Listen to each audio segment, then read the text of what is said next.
Hey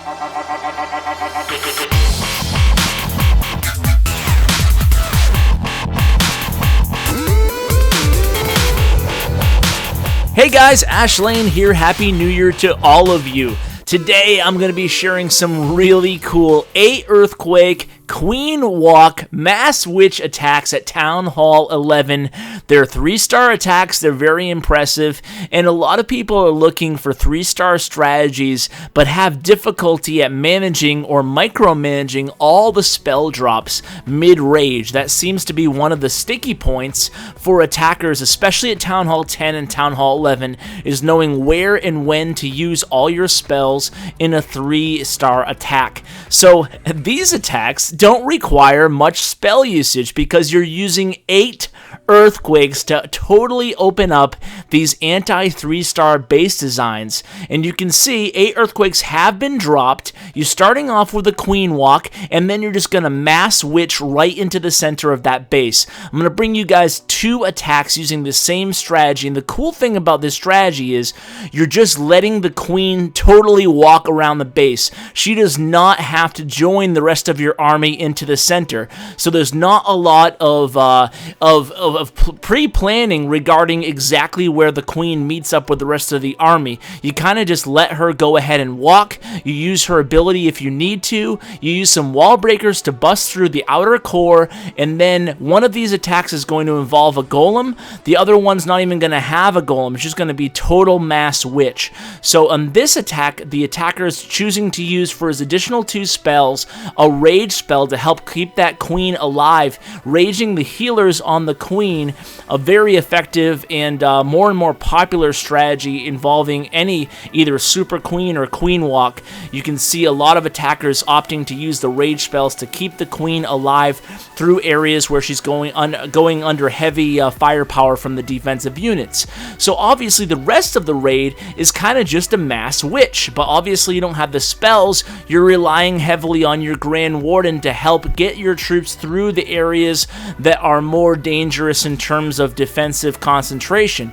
Now, right now, we're about halfway through this base, and as you can see, most of the witches still alive there in the center under the protection of the Grand Warden, and the Queen still in her walk. Obviously, keeping the Queen alive is important here. That's why I'd really advocate using that rage spell. That way you have the Queen's ability and that rage spell to help keep her alive, as you're not going to have the Warden walking with the Queen. That's usually another added layer of protection using the Eternal Tome ability to keep your Queen alive, but in this case you're going to have the Queen going with the witches. So that's always a decision for the attacker to make on each raid.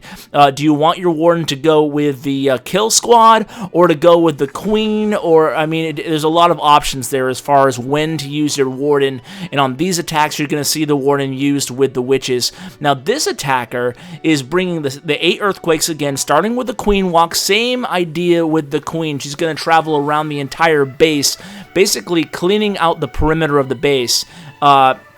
If we pause here, you'll see he kind of drops her in an interesting location.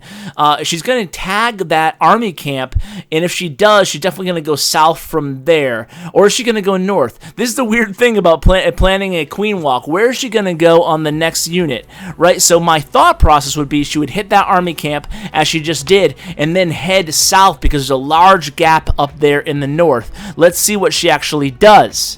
See, she is in fact going south, which is the smart thing to do. That's what I tell people a lot on these Queen Walk attacks. If you want to have a great idea as to where your Queen is going to head, place her next to an army camp. That will really help dictate which direction she heads. She'll usually head in the opposite direction of the army camp.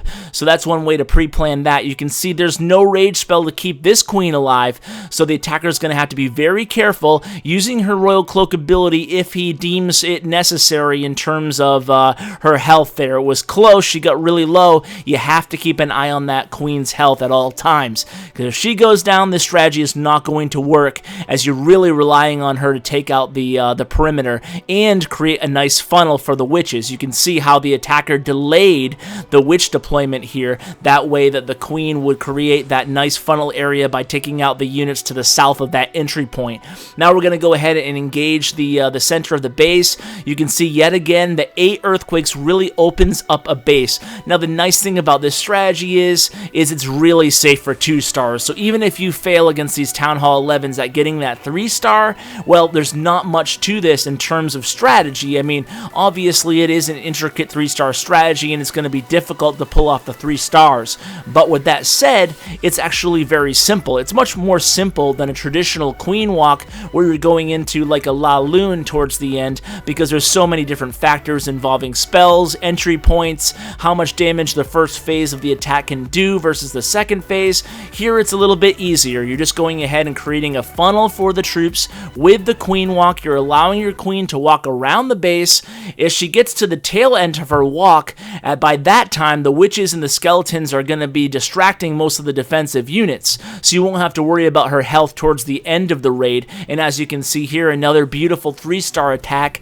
I'll tell you what, guys, this is a really interesting and fun strategy to watch. I'm curious to hear if you guys have any success with it or if you give it a shot. Let me know in the comments below. Really interested to hear if anybody else pulls off this strategy. If you do, let me know. I just might head over to your clan and record it. So guys, have a happy new year, and as always, take care. Hey guys, thanks for watching my video. Just a few ways you can help the channel out. Number 1, like. Number 2, subscribe. And number 3, comment. Tell me what you think of the video. I really appreciate it, guys, and it really helps me out a lot. Also, you can find me on social media. I'm active every day on Twitter at @clash_with_ash, and on Bindle chat group #ClashWithAsh. And as always, you can find me on my website at www.clashwithash.com. Thanks, guys.